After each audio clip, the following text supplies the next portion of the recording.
देखिए, हमारी last class में हम डिस्कस कर रहे थे अबाउट लेफ्ट ओवर्स कि जो भी प्रसाद हमने जैसे बनाया, वो अगर एक्स्ट्रा बन गया, एक्स्ट्रा बच गया, तो बचने के बाद में भी जो प्रसाद है, उसको कभी भी फेंका नहीं जाना चाहिए, वेस्ट नहीं किया जाना चाहिए। क्यों?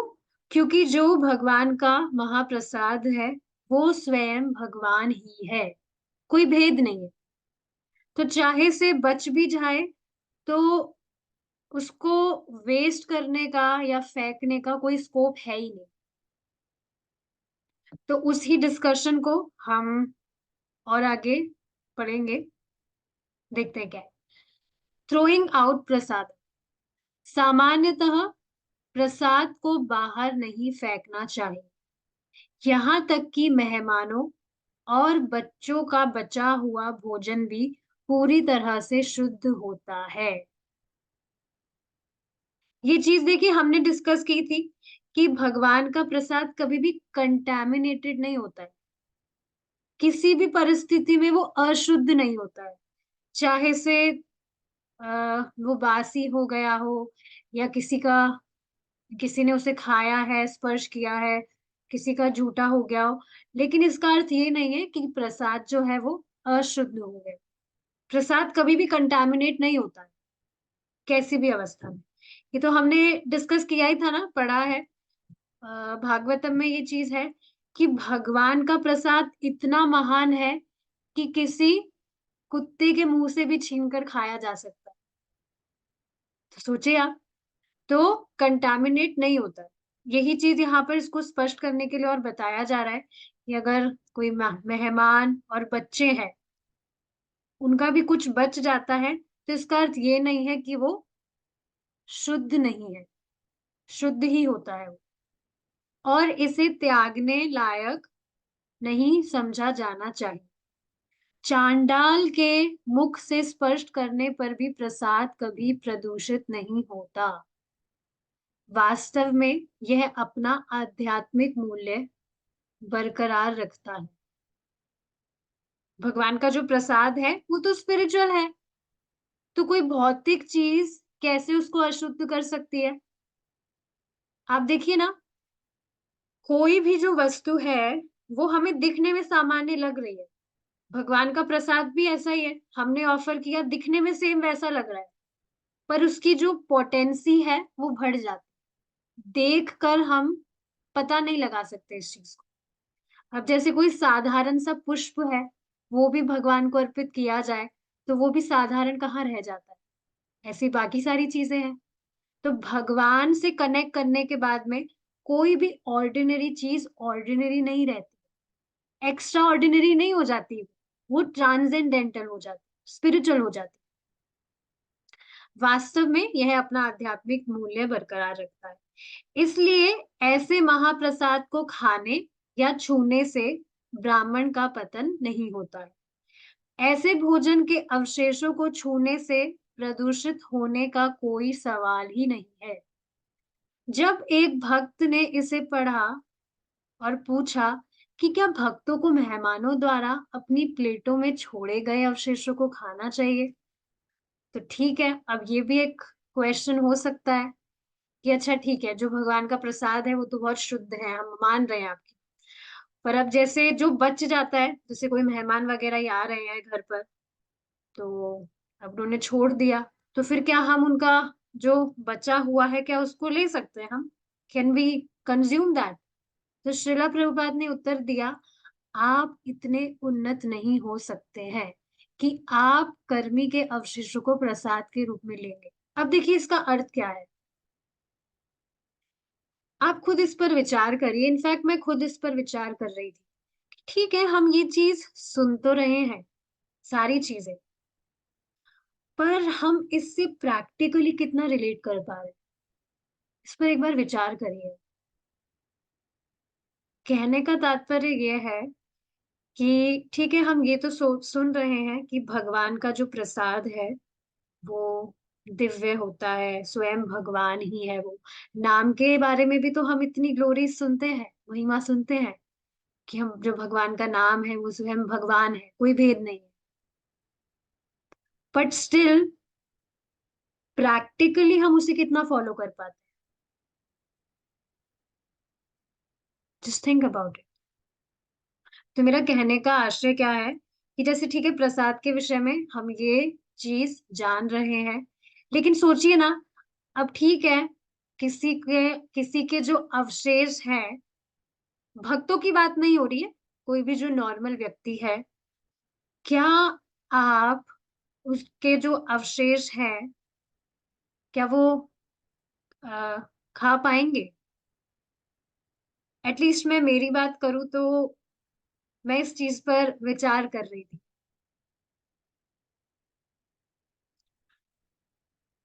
तो यही बात श्रीला प्रभुपाद जी बता रहे हैं, आप इतने उन्नत नहीं हो सकते कि आप कर्मी के अवशेषों को प्रसाद के रूप में लेंगे। मतलब क्या है कि हम भेदभाव करेंगे ना, है वो प्रसाद ही, पर वो किसी ने खाया है, उसका झूठा हो गया, तो उसका जो झूठन है, चाहे से वो प्रसाद है, फिर भी उसको हम कंज्यूम करने में थोड़ा तो विचार करेंगे ना, खाना चाहिए या नहीं खाना चाहिए। तो श्रीला प्रभुपाद जी यही बात बता रहे हैं, अगर आप भेदभाव नहीं देख रहे हैं तो ये तो बहुत अच्छी बात है, आप उन्नत भक्त हो गए हैं। हालांकि श्रीला प्रभुपाद ने आगे सलाह दी कि कर्मियों को इतना भी नहीं देना चाहिए कि बर्बाद हो जाए।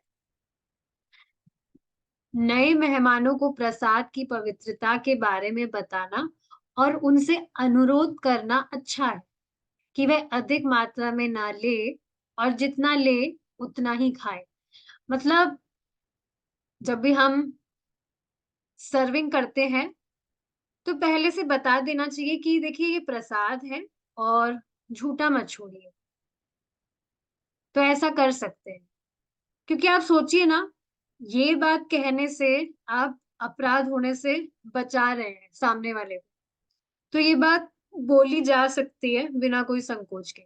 फिर भी अभक्त ऐसे अवशेष छोड़ सकते हैं जिनका निपटान करने की आवश्यकता है। ऐसे बचा हुआ भोजन अभी भी प्रसाद है और इसलिए पवित्र है, प्रदूषित नहीं हुआ है, और इसे कभी भी कूड़े में नहीं डाला जाना चाहिए या सड़ने के लिए नहीं छोड़ा जाना चाहिए। प्रसाद को कूड़ेदान में फेंकने एक गंभीर अपराध का एक बेहतर विकल्प यह है कि बचा हुआ खाना फेंकने के लिए एक अलग डिब्बा रखा जाए। हालांकि इससे किसी की थाली में अतिरिक्त खाने और उसे बाहर फेंकने की बुरी आदत को बढ़ावा मिलेगा। यह सुझाव दिया जाता है कि अभक्त मेहमानों की सुविधा के लिए ऐसे ऐसा बिन रखा जाए और भक्तों को इसका उपयोग करने से दृढ़ता से हतोत्साहित किया जाए। तो मतलब डस्टबिन में फेंकने की जगह आप उसे कहीं दूसरे अलग से डब्बे में रख सकते हैं, और बाद में उसके साथ क्या कर सकते हैं, ऐसे फेंके गए प्रसाद को हम we can feed to animals, कुत्ते और बिल्ली जैसे जानवरों को खिलाया जा सकता है। तो देखिए ये एक एक्सेप्शन है, जहां तक पॉसिबिलिटी हो हमें यही बचना चाहिए कि भगवान का जो प्रसाद है वो झूठा नहीं जाए, छूटना नहीं चाहिए। पहले ही इतना ही हम ले जितना हम खा सकते। देखिए बात ये सुनने में बहुत छोटी सी लग रही होगी, पर सच में इन छोटी छोटी चीजों से ही अपराध बन जाता है, होता है ऐसा। तो अगर हम पहले ही केयरफुल रहे तो इन अपराधों से बचा जा सकता है। बहुत इंपॉर्टेंट चीज है ये। तो ठीक है, ये सोल्यूशन दिख रहा है कि अगर बच जाता है तो we can feed them to animals, feed those to animals. इसे कभी भी गायों को नहीं देना चाहिए, क्योंकि गाय पूजनीय है और उन्हें अवशेष देना अपमानजनक है। We can feed them to cows, animals, cats वगैरह, जो डॉग्स कैट्स होते हैं उनको दे सकते हैं। यदि इनमें से कोई भी विकल्प व्यवहारिक नहीं है तो जिस प्रसाद को किसी कारण से निपटाना पड़े उसे दफनाया जा सकता है। क्या पुराना और बासी प्रसाद लेना ठीक है? यह पूछे जाने पर श्रीला प्रभुपाद ने उत्तर दिया, यदि आपको विश्वास है। तो बेसिकली समझने वाली बात क्या है, हम चीजें डिस्कस कर रहे हैं कि जो प्रसाद है वो कभी कंटामिनेटेड नहीं होता। अब ये हमारी श्रद्धा पर डिपेंड करता है कि हम उसे कितना एक्सेप्ट कर पाते, ये चीज है। तो ये कितनी अमेजिंग चीज है ना कि भगवान का जो प्रसाद है वो कभी भी अशुद्ध नहीं होता है। कैसा भी हो, वी कैन कंज्यूम दैट, उसका जो लाभ है वो कभी कम नहीं होता। और आप देखेंगे ये सारी जो चीजें हैं ये कभी कभी होती है कि ज्यादा बन गया है तो बच गया है, या बाकी सारी जो चीजें होती है वो कभी कभी होती है, डेली वाली चीजें नहीं होती।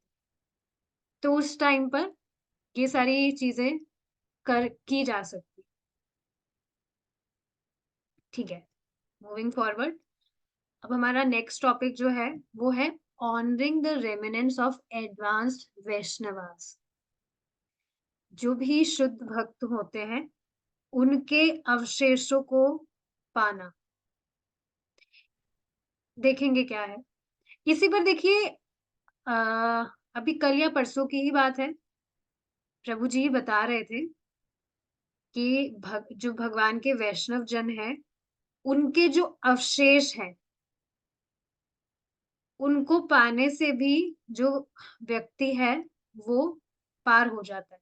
इसको समझाने के लिए प्रभु जी ने कालिदास का एग्जाम्पल दिया था। क्या बताया था कि आप देखेंगे जो कालिदास थे वो, जो भी वैष्णव थे, वैष्णव सिर्फ शुद्ध वैष्णव की बात नहीं हो रही, जो भी वैष्णव थे, चाहे से कोई कनिष्ठ अधिकारी हो या बिल्कुल नया डिवोटी हो, शुद्ध हो, सभी के वो अवशेष पाते थे। बचा कुचा जो लास्ट में बिल्कुल बच जाता था उसको वो खाते थे। और ऐसा करने से पूरी उम्र उन्होंने ऐसा ही किया, फीस्टिंग वगैरह कुछ नहीं करते थे, हमेशा वो जो भगवान के भक्त हैं उनके अवशेष को ही ग्रहण करते थे।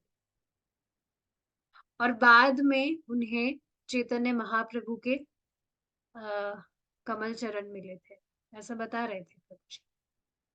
ठीक है, चलिए डिस्कस करते हैं इसको। वैष्णवों के भोजन के अवशेषों को लेने की शास्त्रों में अत्यधिक प्रशंसा की गई है, और यह गौड़ीय वैष्णव संस्कृति का एक अभिन्न अंग है। भक्तों को अधिक उन्नत भक्तों के अवशेषों का सम्मान करने का अवसर तलाशना चाहिए। शुद्ध वैष्णव द्वारा छोड़े गए भोजन के अवशेषों को महाप्रसाद कहा जाता है। यह पूरी तरह से आध्यात्मिक है और भगवान विष्णु से पहचाना जाता है।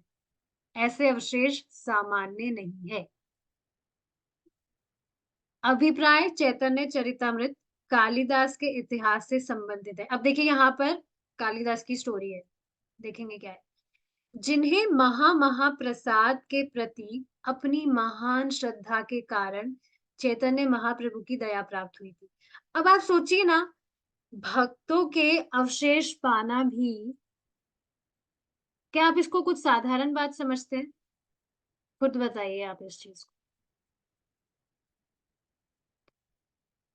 यहाँ पर जो कालिदास के बारे में बताया जा रहा है, यहाँ उनकी महान श्रद्धा दिखाती है महाप्रसाद के प्रति, वैष्णवों के अवशेष के प्रति उनकी महान श्रद्धा दिखाई जा रही है कि उनको कितनी श्रद्धा थी। और देखिए एक और चीज समझने वाली क्या है कि वो इस वजह से वैष्णवों के अवशेष को नहीं पाते थे कि हाँ उनको कुछ आ, क्या कहते हैं कि मतलब उनकी ये प्लानिंग नहीं थी कि ऐसा करने से ही मैं कुछ भजन वजन नहीं करूंगा, ऐसा करने से ही मुझे भगवान की प्राप्ति हो जाए, इस कारण नहीं कर रहे थे। वो काम चोरी नहीं कर रहे थे कि कुछ भी मेहनत ना करनी पड़े, ना भजन क्रिया कुछ करनी पड़े, आराम से जो झूठन है वो मैं खाकर बस पार हो जाऊं, ऐसा कुछ नहीं है। वो इतने नम्र हैं, इतने नम्र थे कि वो यही समझते थे कि मैं तो इतना ज्यादा पतित हूं कि मैं अच्छा खाना खाने योग्य ही नहीं। इस कारण वो वैष्णव की जूठन खाते थे। तो यहाँ इनकी महान श्रद्धा बतलाई जा रही है। कालिदास रघुनाथ दास गोस्वामी के चाचा थे। अपने पूरे जीवन भर यहाँ तक कि अपने बुढ़ापे में भी उन्होंने वैष्णवों द्वारा छोड़े गए भोजन के अवशेषों को खाने की कोशिश की। और अब आप देखेंगे अवशेष भी वो कैसे पाते थे। कालिदास ने बंगाल में जितने भी वैष्णव थे, उनके भोजन के अवशेष खाए। वह ब्राह्मण परिवारों में जन्मे सभी वैष्णवों के पास जाते थे, चाहे वह नवजात हो या उन्नत भक्त, और उन्हें प्रथम श्रेणी के खाद्य पदार्थ का उपहार देते थे। वह ऐसे वैष्णव से भोजन के अवशेष मांगते थे, और यदि उन्हें कुछ नहीं मिलता था, तो वे छिप जाते थे, चुपके से लेने के लिए। वैष्णव भोजन समाप्त करने के बाद अपने पत्ते फेंक देते थे। पत्ते मतलब जो पातल वगैरह होते हैं, जिनमें खाया जाता है, डिस्पोजल जो होते हैं। और कालिदास छिपकर बाहर आते थे, पत्ते लेते थे और बचे हुए को चाट लेते थे। इस तरह से खाते थे, ऐसा नहीं उनको भर पेट मिलता था। बचा कुछ आप सोचिए ना कितना ही होता है। देखिए हम ये चीज़ पढ़ रहे हैं लेकिन आपको लग रहा होगा ये ईज़ी है। एक बार आप अपने दिमाग में वो इमेज लाकर देखिए ना कि कोई व्यक्ति है, ठीक है वैष्णव की बात नहीं कर रहे हैं, एक बार व्यक्ति की बात कर रहे हैं। वो खाना खा के उसका जो पूरा प्लेट है वो खत्म हो गया, उसमें नहीं है। तो क्या आप उस प्लेट से खाना चाहेंगे? मैं देखिए ऐसा नहीं है कि ऐसी कुछ मैं भावना ला रही हूँ, हीन भावना नहीं लाने की बात हो रही है ना। बस मैं इस पर विचार करने के लिए कह रही हूँ, इस पर विचार करिए एक बार। जैसे यहाँ कर रहे हैं, पत्ते लेते थे और बचे हुए को चाट लेते थे। वह शूद्र, अब चाहे वो वैष्णव ही क्यों ना हो, वह शूद्र परिवारों में जन्मे वैष्णवों के घरों में उपहार भी ले जाते थे। फिर वह इस तरह से फेंके गए भोजन के अवशेषों को छुपाते और खाते थे। अब देखिए छुपाने की क्या ज़रूरत है? सोचिए। पहली बात तो ये है कि कोई भी जो वैष्णव है, वो अपने अवशेष कभी पहली बात तो वो सोचता नहीं है कि मैं भक्त हूँ। कोई भी जो भक्त है, वो नहीं सोचेगा कि मैं इतना उन्नत हूँ कि मेरी जूठन कोई और खाए। नहीं आता है ना ये विचार में। इस पर देखिए भागवतम की क्लास में ही एक बार प्रभु जी बता रहे थे कि भक्त कभी नहीं सोचता है कि नहीं ऐसा बता रहे थे कि भगवान का जो प्रसाद है, अपना झूठा किसी को नहीं देना चाहिए। तब इस पे मैंने क्वेश्चन किया था कि भगवान का प्रसाद तो झूठा नहीं होता है, क्या भगवान का प्रसाद भी झूठा होता है? तो प्रभु जी ने यही बात बताई कि नहीं, भगवान का प्रसाद तो झूठा नहीं होता है, पर कभी भी हमारे मन में ये भावना नहीं आनी चाहिए कि मैं इतना उन्नत हो गया हूँ कि मेरी जूठन खाकर किसी और का उद्धार हो जाए। ये भावना नहीं आनी चाहिए। बहुत खराब है ये चीज़। ठीक नहीं है ये चीज़। ये भावना। तो इसलिए यहाँ पर छुपने वाली बात हो रही है। ठीक है।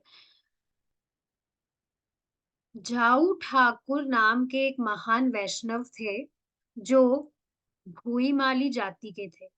कालिदास आम साथ लेकर अपने घर चले गए। कालिदास ने झाऊ ठाकुर को आम भेंट किए और उन्हें आदर पूर्वक प्रणाम किया। तो ये एक और चीज बताई जा रही है, जिसमें बताया जा रहा है किस तरह से वो जूठन को स्वीकार करते थे। फिर उन्होंने उनकी पत्नी को भी आदर पूर्वक प्रणाम किया। घर लौटने पर झाऊ ठाकुर ने कालिदास द्वारा प्रस्तुत किए गए आमों को देखा। अपने मन में उसने अ, उन्हें कृष्णचंद्र को अर्पित कर दिया, भगवान को अर्पित किया। फिर झाऊ ठाकुर की पत्नी ने केले के पेड़ के पत्तों और छाल के आवरण से आम निकाले और उन्हें झाऊ ठाकुर को दिया। जो उन्हें चूस कर खाने लगे। जब उन्होंने खाना खा लिया तो बीज केले के पत्ते पर छोड़ दिए और उनकी पत्नी अपने पति को खाना खिलाकर बाद में खाने लगी। खाना खत्म करने के बाद उन्होंने केले के पत्तों और छाल के बीज भरे उन्हें उठाया और खाई में फेंक दिया, जहां सारा कचरा फेंक दिया गया। कालिदास ने केले की छाल, आम के बीज और छिलके को चाटा और उन्हें चाटते समय वह परम प्रेम के कारण प्रसन्नता से अभिभूत हो गए। तो देख रहे हैं, ये चीज यहाँ पर दर्शा रही है कि जो कालिदास है, उनकी कितनी श्रद्धा थी भगवान के महाप्रसाद। ठीक है, महाप्रसाद तो है ही, स्पेशली वैष्णवों की छूटन पर।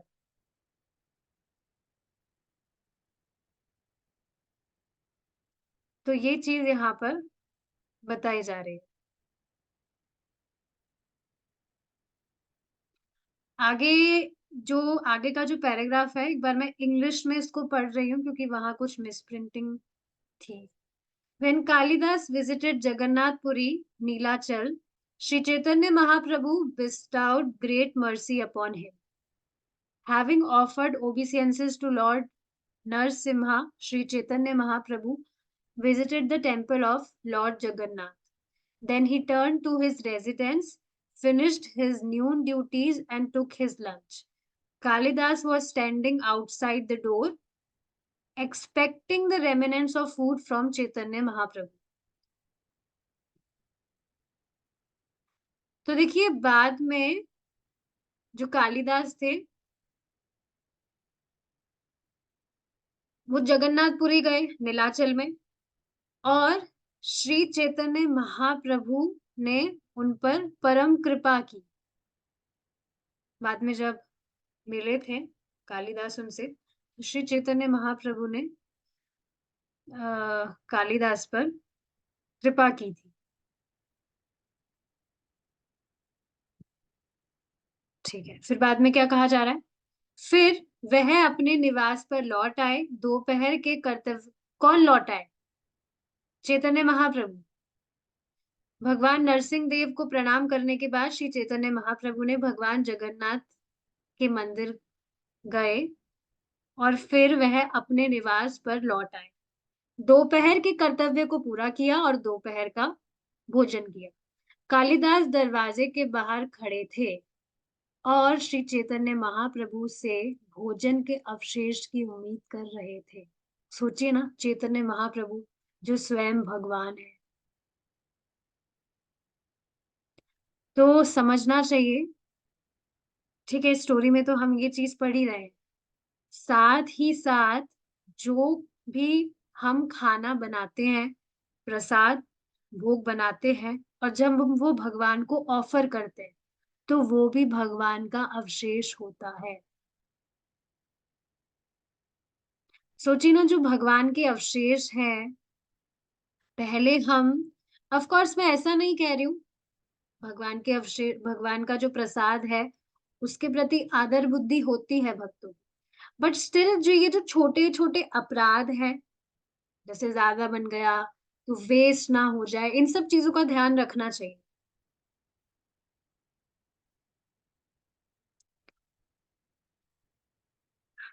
तो कालिदास अब जो है चैतन्य महाप्रभु से भोजन के अवशेष की उम्मीद कर रहे थे। यह जानकर महाप्रभु ने गोविंद को संकेत दिया। गोविंद श्री चैतन्य महाप्रभु के सभी संकेतों को समझ गए, इसलिए उन्होंने तुरंत श्री चैतन्य महाप्रभु के भोजन के अवशेष कालिदास को दे दिए। वैष्णवों के भोजन के अवशेष लेना इतना मूल्यवान है कि इसने श्री चैतन्य महाप्रभु को कालिदास को अपनी सर्वोच्च दया प्रदान करने के लिए प्रेरित किया। तो कालिदास की जो ये श्रद्धा थी, महान श्रद्धा towards Vaishnavas, devotees of the lord, इसके कारण चैतन्य महाप्रभु ने अपनी सर्वोच्च दया प्रदान की। मैंने ये चीज पहले बताई है, मैं फिर से बता रही हूँ कि जो कालिदास थे उनका ये लक्ष्य नहीं था कि मैं इस तरह से भगवान का प्रेम प्राप्त करूं। इस वजह से नहीं कर रहे थे वो ऐसा। ये स्टोरी इसलिए डिस्कस की गई है ताकि बेसिकली उनकी जो महान श्रद्धा है उसके विषय में पता चले, इसलिए डिस्कशन हो रहा है।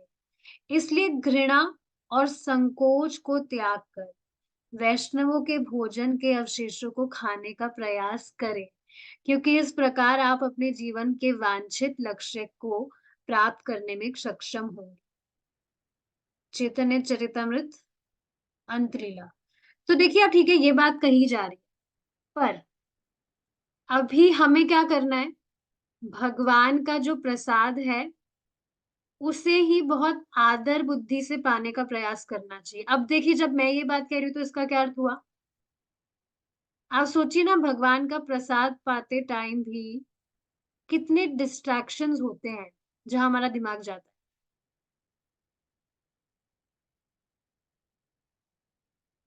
हम जो प्रसाद पाते हैं वो भी हमारी साधना है, तो उसको बहुत आदर बुद्धि से पाने का प्रयास करना चाहिए। ये चीज समझने वाली है।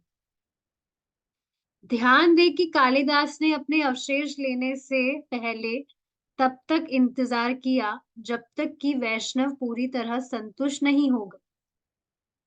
प्रसाद प्रदान करते समय वरिष्ठ भक्तों को अवशेषों के अनुरोध से परेशान नहीं होना चाहिए। दया पाने के समय दया पाने के नाम पर किसी भक्त की थाली से अवशेष चुराना भी मानक व्यवहार नहीं है।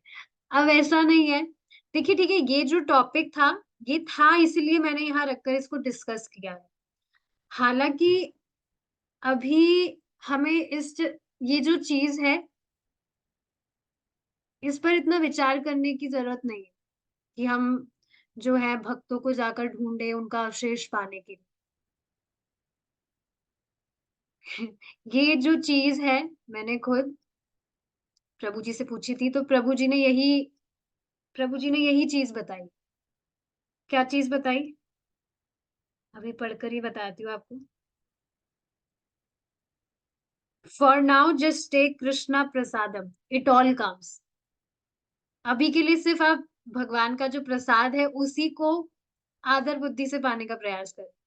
अच्छा, ठीक है। अब यहाँ पर हम हमारा जो डिस्कशन है उसको रोकेंगे। I see if there are any questions. क्या प्रसाद को गर्म किया जाता है? देखिए, ये वाला भी जो टॉपिक है,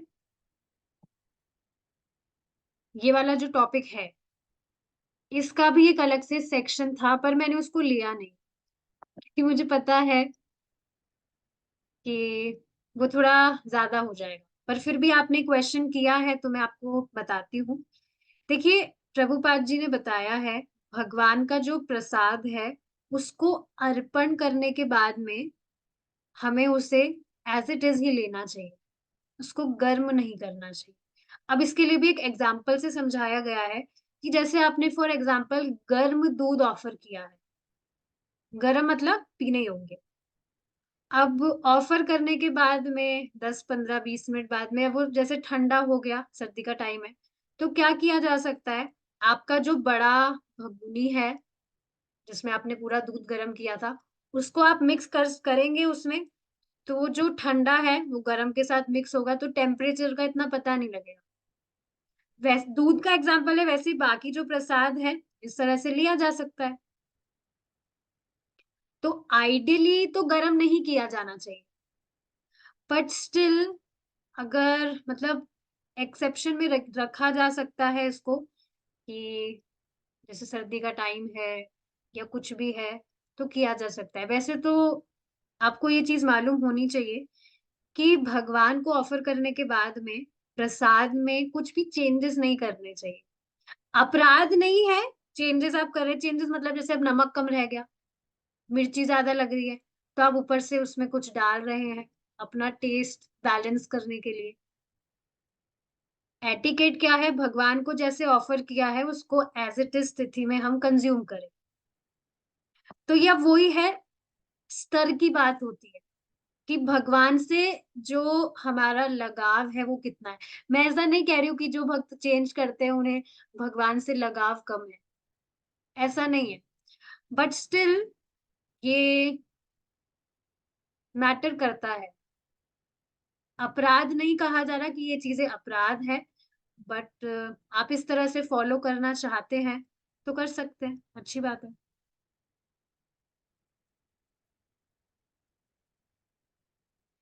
क्या कालिदास पहले से जानते थे कि वैष्णव का अवशेष खाने से उत्तम श्रेणी को प्राप्त होंगे?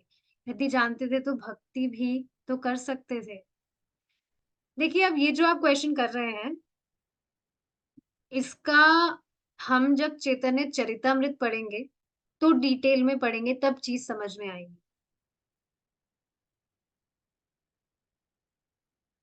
हमने जो स्टोरी डिस्कस की है उससे तो ये मालूम चल रहा है कि उन्हें ये चीज नहीं मालूम थी। और बाकी आगे की जो चीज है वो मुझे पूरी पूरी मालूम नहीं है, तो इस वजह से मैं कुछ इस पर कहूंगी। I will confirm this. फिर या तो हम इस चीज को नेक्स्ट क्लास में डिस्कस कर सकते हैं या फिर चैतन्य चरितामृत में तो पढ़ेंगे ही। ठीक है, there are no more questions, will stop here now. Srila Prabhupada की जय। निताई गौर प्रमानंदे। हरि बोल।